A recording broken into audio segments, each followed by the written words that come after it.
You should pick the cards. Oh, okay. What? I'm picking more than one card? How many do you want to do? How many do you want to pick? Oh, so next we're going to talk about my life story. Yeah. That face said like, what was that? Like you couldn't believe it, or fear, or or just disbelief. Phil for you. Do we have the time for that? Once upon a time, Once it upon was a time. storming. You talked about some of it at the beginning, like how you would sit in the back of the classes. What'd you get? 2 of Swords. Ooh, swords. Ooh. You know what swords are? That's like the intellect. Cool. And look, the crescent moon's on there and the ocean. Oh yeah, and look, it's like she's blind.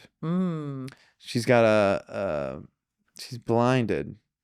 Yeah. And then there's the ocean, crescent moon. She's got 2 swords. 2 often means like a pair, a couple. So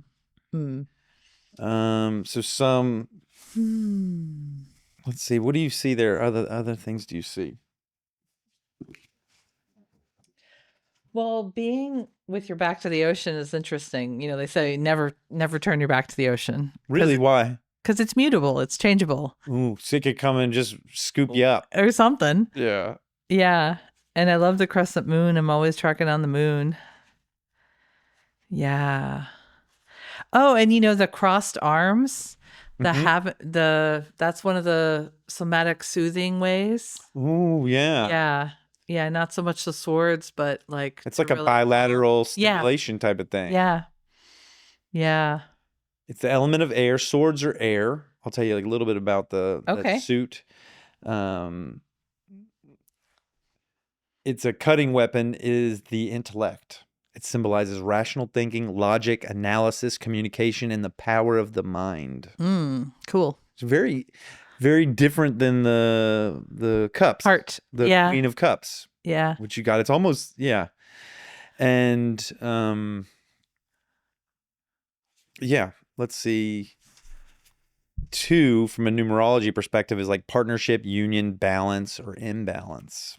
Okay. So the 2 of Swords is, let's see here.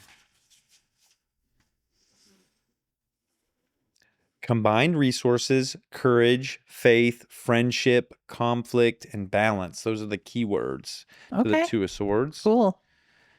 And it's the blind faith card. Blind faith. She's blinded. Cool. There.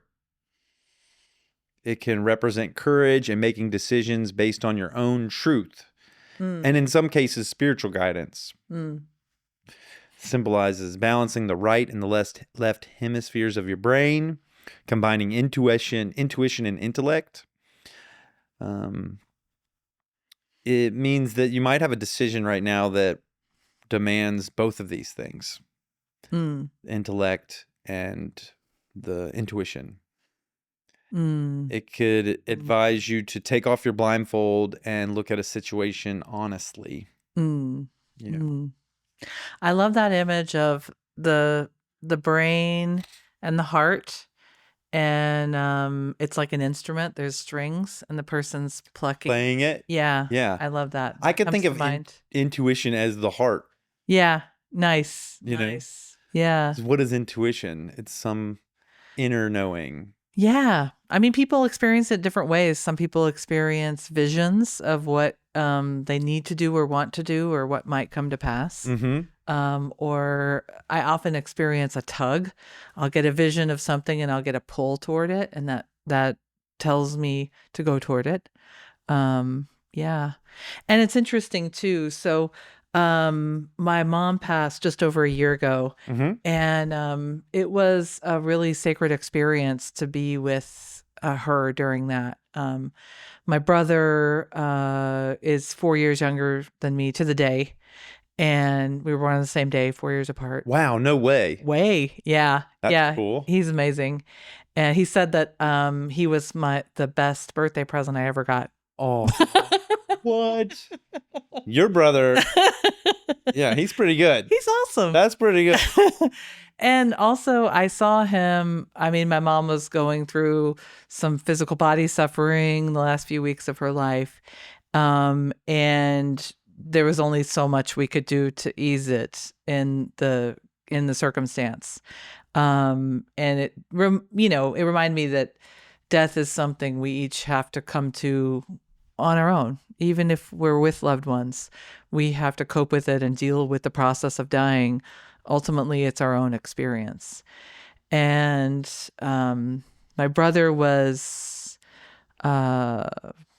enlightened. He could take in her suffering and return love. And witnessing that was one of the most profound experiences of my life, because he did it over and over with her. And it was really beautiful to see.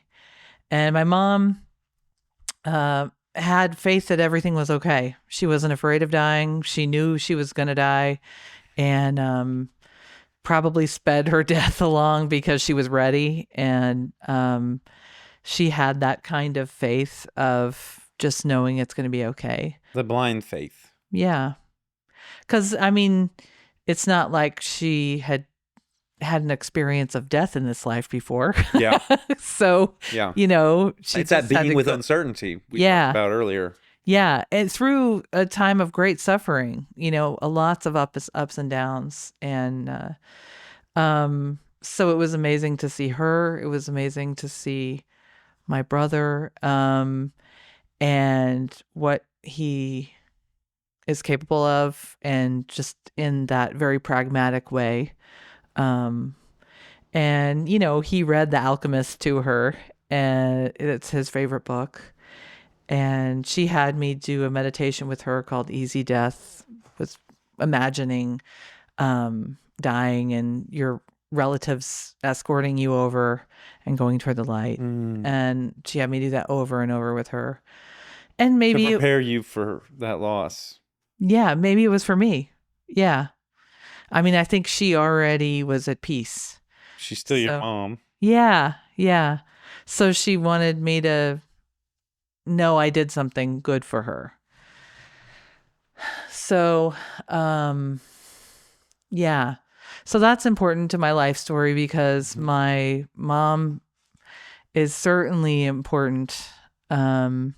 She was just this amazing force of unconditional love and joy. And she made a lot of choices in her life to figure out how to work with her mental illness and her trauma so that she could have more joy and love and express that. And, my brother has been there all along, and he's just such a rock and so smart and loving and cool. And my whole family is. My dad's amazing mind. And, when I was contemplating moving back to Texas, he did this super loving thing. He compiled statistics about different places to live in Texas and how it would be better for me to be here. And he sent me the statistics list. To me, it was him saying, I really love you and want you to come back to Texas. Oh, in his way. Yeah. And he's got an analytical mind. Yeah. And my stepmom is just always encouraging, and no matter what challenge I'm facing, she believes I can handle it. Mm-hmm. And I mean, it's amazing to have that kind of family. And I think really the thread in my life is about relationships and those family, but also chosen family and friends and colleagues who give me so much, who are present with me, who are generous with their heart, and who can help me laugh at myself.